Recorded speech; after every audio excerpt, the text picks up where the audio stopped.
AB. I'm Ryan, a Maniac. And welcome to Godly Geeks Studios.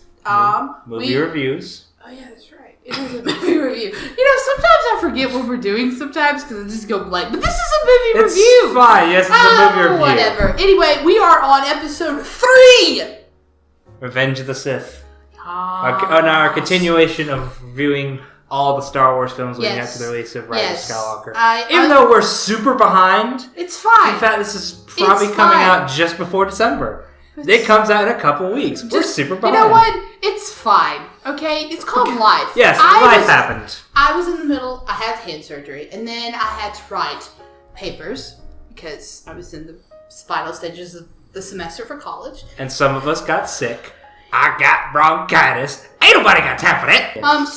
So yeah, we're a little bit behind on where we would like to be, but you know what? It's life. Life happens. But we're getting there. We're gonna have. We told you we were gonna have them, and we're gonna have them. Yes. Just may not. We may now be rushed. We may be just a little rushed. If you see a bunch of reviews coming out, that's why. And all in the same shirt, it's fine. It's fine. Because we're just gonna watch many movies in one day. Pretty much. Anywho, so yeah, this is episode 3, which is the third episode of the prequels, which came after episode 4, 5, and 6, which just talks about, which is introducing Anakin and Obi-Wan and all that. And of course, Darth Vader, obviously.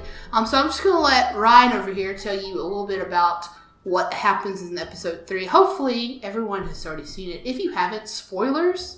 Spoilers are ahead for a movie that's almost 15 years old. I just want to know, first off, how have you gone 15 years without watching or knowing anything about episode 3? Did you live under a rock? Do you just not care about Star Wars? And if you don't care about Star Wars, why are you watching this review? I'm not going to question it. Thank you for the views. Anyway. Okay. So basically the story of this film picks up with, the Jedi dealing with the fallout of the Clone Wars having begun in the last movie, where, the Separatists and the Republic are constantly at war with each other. And, the Jedi are constantly trying to find their best motive, that sort of thing. And they enlist Anakin Skywalker to spy on the Supreme Chancellor, who they believe has ulterior motives in this war. So many thoughts. And meanwhile, they send General Obi-Wan Kenobi to the planet of Utapau to find the general of the droid army, General Grievous. And while all that's going on, Anakin is slowly being torn by his thoughts and his emotions and confusion and being slowly led on the path of the dark side, which ultimately leads to everything else that happens in Star Wars. As Anakin put it, he felt lost. Yes. And so it's ultimately Anakin finally going down that dark path of joining the dark side, and Anakin and Obi-Wan doing what he can do to either save him or destroy the Sith. So if you've watched the first 2 reviews, you know that both me and Ryan felt very bored. Very bored. In episode 1 and 2, very much political talk. It was just boring. But thankfully, it was such a relief. It felt like fresh air in my cells. It was nice. I've said this on many occasions. Easily the best one of them all is episode 3. Yeah, definitely. Because it's the one that feels most like Star Wars. It doesn't spend a good chunk of its time giving you political talk and votes and Senate and all that stuff. That stuff is there, but they've severely downplayed it. There's so much. You start out first off with a freaking awesome space battle. With all the fighting. And honestly, that's something a lot of people in Star Wars want to see. It was all through episode 4 and a lot of 5 and 6. And still, you're in space. Yes, space. You're supposed to be in space, okay? Yes, I know there's planets, but come on. Use some space battles with some awesome flying. And we already know that Anakin is an amazing pilot. And so not being able to see that in episode 2 as much as we should have was just a downside. So when you come into episode 3, it's just that's the first thing you get is Anakin flying his own, aircraft by himself and Obi-Wan doing it and then they're together and fighting. And it was yes, okay? That whole first opening felt like Star Wars, okay? It didn't feel like it was dragging on. You know, it felt like, okay, this may be a good movie. And then throughout the whole thing, I think, you know, for me, I think I only thought about, hey, where are we in the movie one time, and that was at the very end. Because there were scenes at the very end that I completely forgot about. Yes, because it was just so much better paced. It's not these long talking moments. It's things that are actually happening and developing. And ultimately, I think that's the best part about this film is that you don't need to have seen one or two going into it. Yeah, and you can watch, if you wanted to understand the backstory of Vader and all that, you could watch this one movie and get everything that was explained in one and two. You may want to, you know, understand, you know, in episode 3 it does talk about some of the other scenes, like it references other stuff. scenes that you could just look up on YouTube. Honestly, it's like you get a little more insight, but for the most part, if you just want to know the base, okay, how does he become Vader? This gives you all the context. It also, you understand Anakin's personality and his skill set and also the way he his is. acting in this movie is way better. Oh, way better. Because George Lucas didn't want him to be a robot. Oh, he still got his moments, but for the most part, it's there so were much some better. Granted, there are still some moments in episode 3 that you're just like, why is that there? Mostly the love scenes between Anakin and Padme. You're breaking my heart, Anakin. Oh, that one line. Like, you are so beautiful, only because I'm so in love. There's just certain things that, you know, are in it. And then, of course, you have some, like, left unanswered questions, like the whole thing with Obi-Wan supposed to be while he's in solitude, you know, supposed to be able to... He's been able to train with, like, the ghost of Qui-Gon? I think that was it. I think I'm just going, what? Which they we never saw! But hey, Disney's gonna fix that because there's gonna be the Obi-Wan Solo series. I hope they fix it on Disney Plus, and they better hope they fix it. If they're doing as they do a good job as they have with the Mandalorian so far, I have high hopes. Yes, for real. So we'll get to that one later. Oh yes, so good. But so you know that was the opening scene, and then of course you've got you've got some really awesome scenes outside of that. I mean, you've got the lightsaber battle between the Emperor and, Yoda. Well, Yoda, obviously, that scene. First off, we have many questions about that one scene, but that was a good scene. Then you have the lightsaber battle, obviously, between Obi-Wan and Anakin, which...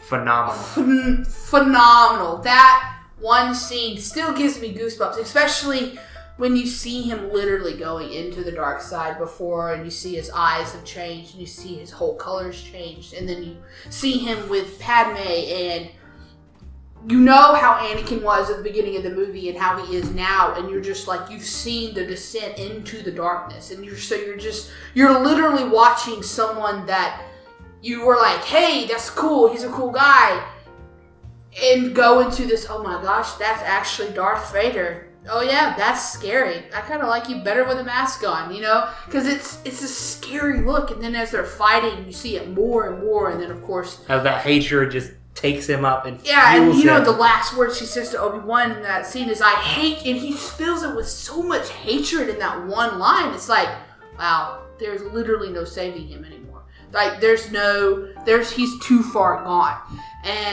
And Obi-Wan, you can see the turmoil on his face when he has to do what he has to do, and he has to, you know, fight his brother, as he puts it, and you know, like that's still a legitimately hard scene to watch. It's like, you were my brother. Like these were two people that were super close to and grew together. You watched him. He's like Anakin when he was like 10, and that was when Obi-Wan took him in, and in this scene he's probably what.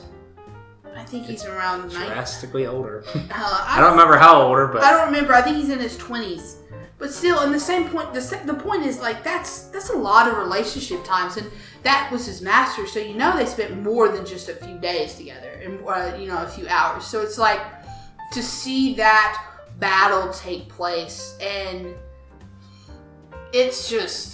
The acting in general was awesome, and just everything about that scene was just spot on. That being said, the film does have still a good bit of issues that the rest of the prequels do. Yes. Mostly in the fact that it does kind of rush everything to fit into place for episode 4. Yeah. You know, getting everybody in their proper positions of where they would have been at the start of the original trilogy. Right. Of, you know, we gotta wipe 3PO's brain so he doesn't tell Luke about any of this. Right. And then get Obi-Wan on Tatooine with Luke, and Leia to that. Yeah. All this other stuff. All this has to be like fit in, so it's like it's nice and connected.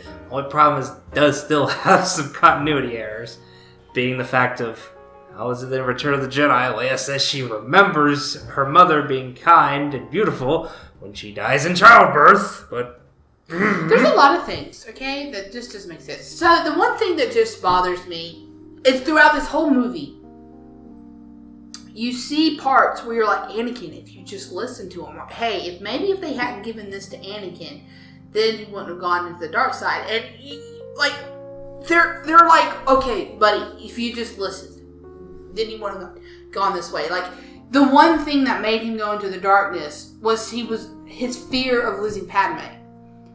But his fear of losing Padme led him to the dark side, which ultimately led to the death of Padme, which is what he was seeing in his dreams. Was not the real future. It was a future that could be if he continued to let his fear control his actions. And that's what Yoda was trying to tell him in that scene, was like, between Yoda and Anakin, was like, you've got to learn to let go of the fear of losing people. And it's just, there's scenes like that, and you're just like, wow, Anakin, like, you were so blind. Like, oh my gosh, like, could you not see that there were so many different outcomes? Like, just because you see this doesn't mean it's going to become that. Which ultimately, I kind of like, because it kind of sort of reflects real life in a way. Yeah, it does. Because we all have those moments of, I need to do anything possible to prevent this. A fine example I can think of, That's So Raven. Every single time in that show she had a vision, and it was usually because she did something that tried to prevent that vision. Yeah. Yeah, that's true. I can't believe I took a Disney Channel show and compared it to Star Wars and it made sense. But that's also like real life, where you're so you're filled with fear and just worry about the future that you end up doing stupid things that end up getting you in about the same or even worse position that you could have been. Yeah, and that also proves into the point of, like, the Emperor saw that. The Chancellor saw the weakness that was in Anakin and exploited it. Like, he just was like, hey, he is afraid. I can use this to further myself. And that's what people do in real life. Like, they see our weaknesses and they use it against us. And it plays on our fears. I mean, it's just what it is. I mean, if we're going to tie this in, because we're Godly Geeks Studios, we can tie that straight into Christianity. I mean, that's exactly what the devil does. He plays into our fears. He wants us to be afraid to do something, so he's going to whisper, hey, if you listen to me, that won't work. You know, that won't happen. But in reality, it leads us straight into the path we were trying not to go down anyway. And that's the whole thing with Anakin. He tried so hard not to go to the dark side, and he knew what he did not need to do because he knew what the path to the dark side was going to lead him to. But he got so blinded by his fear of and his love for Padme. And his love for Padme, and in a way also the possibility of being in power, and also not having trust and not feeling like he had trust from others, pulled him farther and farther into the hands of the Chancellor, and it just played into how Darth Vader became Darth Vader. And it's a very sad story in reality, because it's not like he was born with this evilness inside of him. It wasn't like he born and woke up and he's like, I'm going to be an evil Sith Lord. That's not what he thought. He wanted to be a Jedi. He wanted what was right for everyone. I mean, you see it from the beginning. Like, he wanted to make sure everyone was taken care of. He wanted a world that was happy. And unfortunately, the Chancellor knew exactly what to say and knew exactly how to manipulate his emotions. And we ended up with Darth Vader. Which is sad, because ultimately, like, full disclosure, this is probably the most depressing out of all the Star Wars movies. Oh, definitely. Mostly because when you look at it of how things could have gone, it's such a worse ending. Mm-hmm. Like, what if he had just said, okay, let's turn the Chancellor over to trial, and all this sort of thing, and then he goes and lives his life, and sees his children grow old, and just gets to live in love and peace and happiness with Padme. But no, he chooses to give in to his fear and anger, and it leads down this severe, dark path, and Order 66. My goodness. I seeing cry every all the Jedi dying. Including the younglings. And it's a heartbreaking scene, especially it's heartbreaking if you're not a Star Wars fan, and it's even more heartbreaking when you are a truly big Star Wars fan, because you've watched episode 4, 5, and 6, and you're like, there's no more Jedi. Why is there no more Jedi? Then you get to see what happens. And then you see why there's no more Jedi, and then you go, I did not need to know why there was no more Jedi. I did not need to know this. This could have just stayed. It could have stayed away. And especially, again, knowing how much nicer it could have turned out, and knowing that this is the route it ended up going, makes it that much more depressing. It's just hard. I mean, so like all in all, I think this is a great movie. I mean, like we were saying, there are some parts that you just there are some very noticeable flaws. So my biggest flaw is when Yoda is fighting the Chancellor. Like, okay, when they're fighting, it was going good, and then uses electricity, and Yoda pushes them back, and they both fly backwards, and then Yoda falls, and Chancellor is able to hold on. Okay, Yoda wasn't actually physically hurt that we could tell. I mean, hello, he jumped and he looked fine through the rest of the movie, but he just ran away, and then he gets retreated for no real reason. Okay, then he gets into the little space. Little cruiser thing. Yeah, and with the soon-to-be Leia's father. And he says, I must go into exile. I have failed. He's like, no, you didn't. You just ran away like a coward. Like, that's not the way of the Jedi. Like, why didn't you not fight? And then, why did you go in exile? Like, why? There are many questions here. It's because, like earlier I said, it's just George Lucas going, no, it's got to end up Dagobah. Yeah, it's like okay, it focuses too much on getting everything else to line up with the other movie that it focuses to be its main thing. Because if these movies had come first, then episode 4, 5, and 6 would have looked totally different. Yeah. Because you could have played off that Yoda, or maybe even in this episode, if they had played it off where Yoda got hurt, and it was actually a legitimate reason for Yoda to actually have to run away flee, because if he had stayed, he would have died. That would have made more sense. But to just leave Yoda and be like, nah, he's totally healthy. Let's see, he's holding on that. Yeah, I'm just done with this fight. Yep. I think I'm just gonna leave now. That doesn't feel like Yoda, okay? It does not feel like that was something Yoda would have ever done. Maybe the director saw something we didn't see. Maybe they meant something that we didn't mean. But I'm just saying, that just felt weird. Or maybe George Lucas doesn't know how to properly tell a story. That too. Alone. That too. And then the worst, this line gets on my nerves. I just don't. Padme's about to give birth. She's totally healthy. The droid comes. I don't know what's wrong with her. It's like she has no will to live. No will to live? You have 2 children inside of you. What more? Oh, does it make sense? Like, my love of my life has died, and I'm going to die myself. The only thing I could really think of that explains her I no longer want to live is that, given that it was intercut between him getting the Vader suit, I think maybe it's supposed to be implied she can feel all that pain.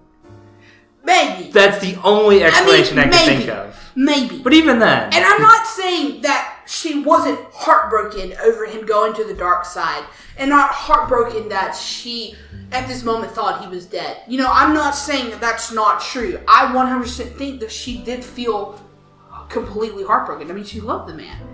But at the same time, it's like, you have 2 children. You should want to live for them. Yes, you're in pain, but fight for them, and at least you got to see them. So yeah, all in all, the film, while it's got some flaws, is very much the best of the prequels. If you are one of the strange people who want to start with the prequels, just skip 1 and 2 and just go straight to 3. It gives you pretty much all the context you need to understand anything that's going on. Or just start with episode 4. Well, yes, that's normal Star Wars fan. That's where I'd recommend starting. But if you're one of the strange people that say, I need to watch them in proper timeline order, don't do that. Yes, don't do that. But if you are one of those people, it's a mistake. Just start with 3. It's a mistake. Because you don't need to watch 1 or 2. because you don't have to sit through all that boring political talk, and it gives you all the context you need. Don't do it. But really don't, though. Start with the originals. Yeah, for real. Just start with 4. Yeah. So anyways, thank you all so much for watching this lovely little review. If you enjoyed it, you can feel free to leave a like down below. You can feel free to subscribe to see what other stuff we do. We've got a couple things in mind now that we've got a little bit more free time with the holidays coming up. Y'all. That sort of thing. Hopefully they work if we don't have any technical issues like we've had with our microphone. Life. But you can subscribe and see more of these movie reviews, for more gaming stuff we have coming, or whatever else. Or you can leave a comment down below. Give us a thing to take a look at, whether it be a movie, a game, or anything. Also, you may see that we have channel art now. It's not really channel art. It's a banner. It is a banner. It's a cool banner. It's a little too big, but it's a banner. It's a banner. It's got mine. Thanks to a personal friend of ours for doing that for us. It was real awesome that you did that. It was pretty cool. We really enjoy it. So thanks for that. Just wanted to shout you out. Also, if you like our weird antics, you can check out our own separate channels. I have my own separate channel, Ryan a Maniac. I usually tend to do gaming streams and just whatever random other stuff. Or I have my own movie reviews I do from time to time. So you can come check that out if you want.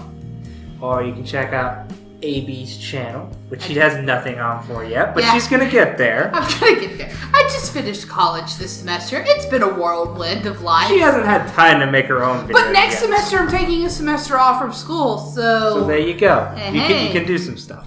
It's probably just gonna be a lot of talking. That's a lot of people like that. About things. I don't know what things. A lot of people like that. But yeah. Anyways, all that, we appreciate you watching the video, and we'll catch you next time. And have what? Fantastical day. Ah!